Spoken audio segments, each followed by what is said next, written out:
Welcome back after a short break in Just Relax. நம்ம just ரிலாக்ஸ்ல அடுத்ததா ரூபாய் படத்தோட ஆடியோ லான்ச் கண்டினியூவேஷன் தாங்க பார்க்க போறோம். ஸோ ரூபாய் படத்தை டைரக்ட் பண்ணியிருக்காரு அன்பழகன். இந்த படத்துல லீட் ரோல்ல கயல் படத்துல நடிச்ச ஆனந்தி அண்ட் சந்திரன் பேர் பண்ணி நடிக்கிறாங்க. கயல் படத்துல இவங்களோட பேர் வந்து பயங்கர பியூட்டிஃபுல்லா இருந்தது. அதை தொடர்ந்து இந்த படத்துலயும் பேர் பண்ணி நடிச்சிருக்காங்க. அண்ட் இந்த படத்துக்காக இசை அமைக்கிறாரு நம்ம டி இமான்.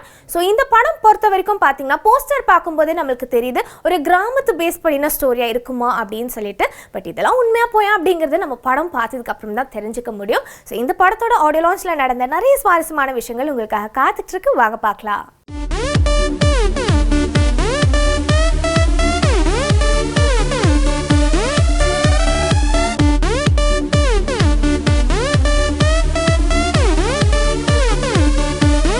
நம்மளை மறந்து போயிடுச்சோ, கூப்பிடாதோ அப்படி இயங்கிக்கிட்டு இருந்த காலகட்டத்தில் என் கைபேசியில் ஒரு குரல் என்னை அழைத்தது.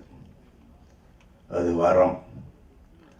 வரம் என்றால் எனக்கு மட்டும் வரம் அல்ல, தமிழ் திரையுலகிற்கே வரம். அதுதான் அந்த வரம் தான் பிரபு சாலமன் அவர்கள்.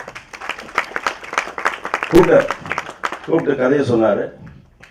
கதையை சொல்லிக்கிட்டே இருக்கு நினைச்சேன், நம்ம தான் ஹீரோக்கு ஃப்ரெண்டு, மாட்டிக்கிச்சா நினைச்சா ஃபினிஷிங் கதை சொல்லி முடிச்ச பிறகு நீங்க தான் ஹீரோயினுடைய அப்பா.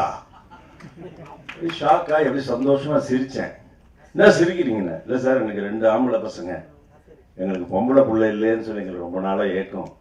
ஸோ ஹீரோயினுக்கு அப்பா ஆக்கிட்டீங்க, ரொம்ப சந்தோஷமான விஷயம்னு சொல்லிட்டு உடனே அன்பழகன் சார் கூப்பிட்டு இன்ட்ரடியூஸ் பண்ணாரு. அன்பழகன் சார் அப்படி பார்த்தாரு, பேசவே இல்லை.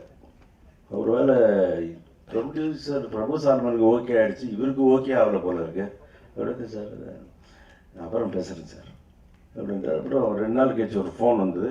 மறுபடியும் கூப்பிட்டோன்னு சார் முடி கட் பண்ணக்கூடாது சார், முடி கொஞ்சம் அப்படியே வளர்க்கணும்னு. ஒரு மாதம் கழிச்சு மறுபடியும் ஃபோனு, சார் நீங்கள் இது மாதிரி அக்காடு ஹோட்டலுக்கு வந்துடுங்க. எதுக்கு சார்? நான் நினச்சது டின்னர் ஜாலியாக பார்ட்டி கிட்டு நம்ம ஆஸ் யூஷுவல் கில்ஃபோன்ஸியாக இருக்கு பாருங்க, அப்படியே பேச போகிறாங்கன்னு பார்த்தா அப்படி வந்து நேராக செகண்ட் ஃப்ளோருக்கு வாங்க. டக்குன்னு செகண்ட் ஃப்ளோருக்கு வந்தோடனே பார்த்தீங்கன்னா சலூன் உட்காருங்க. நாங்கள் உட்காந்து மறுபடியும் 2 பேரும் டிஸ்கஸ் பண்ணாங்க. அந்த மாதிரி பண்ணி டக்குன்னு அந்த சலூன் இவரை கூப்பிட்டு முருகன் நீங்கள் அப்படி கட் பண்ணுங்க. பார்த்தா ஒரு பைபாஸ் சர்ஜரி கூட அவ்வளோ நேரம் பண்ணியிருக்க மாட்டாங்க, என் முடியை அவ்வளோ நேரம் கட் பண்ணாங்க. சர்ச்சைன்னு திடீர்னு பறிச்சுன்னு பிரபுசாமி ஃபோட்டோ எடுப்பார், அப்படி பண்ணுவார் இப்படி பண்ணுவார் பண்ணி கடைசியில் எண்டில் முடிச்சு ஒரு ஃபோட்டோ எடுத்து எனக்கு காமிச்சாரு. யார் சார் இதுன்னு கபீர்னு தூக்கி போட்டு, நானா இதான் நீங்கள் தான், இனிமேல் இப்படி தான் அப்படின்ட்டு. அப்புறம் அன்பழகன் சார் வந்து அதை நேரேட் பண்ணுறோம், இந்த கேரக்டர் இப்படி தான் பண்ணணும், இது 2016, நீங்களாம் 80-90, இது 2016, இப்படி நடிக்கணும், அப்படி இருக்க அளவாக நடிக்கணும், அப்படி இப்படின்னு சொல்லி அந்த கேரக்டரை ஃபார்ம் பண்ணி ஒரு வேறு டைமென்ஷனில் எடுத்துகிட்டு போய் என்ன நடிக்க வச்சாங்க. அதான் நான் நிறைய டைரக்டர்ஸ் படத்தில் நடிச்சிருக்கேன்.